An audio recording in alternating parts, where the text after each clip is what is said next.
Hi everyone, today I'm going to give you an overview on how to use the Avaya Agent for Desktop version 2.0. This assumes that your system administrator has pre-configured your station and provided you with your login information. When you first open your Avaya Agent for Desktop application, you will see two windows, the Avaya Agent login window and your Avaya Agent for Desktop softphone. To start using your softphone, you will first need to log in using the Avaya Agent login window.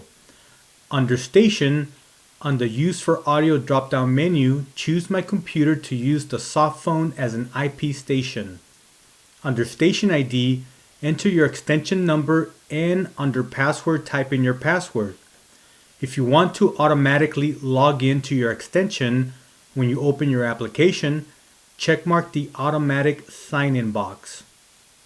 Under Agent, type in your agent ID in the Agent ID text box, and if you have a password, type it in, or else leave the password field blank. If you don't know whether to use a password or not, check with your system administrator. Please note that if your organization is using Avaya Contact Center Control Manager, these settings might be pre-configured for you. Before we log into the station, I want you to notice that when you are logged out of the station, the softphone is grayed out.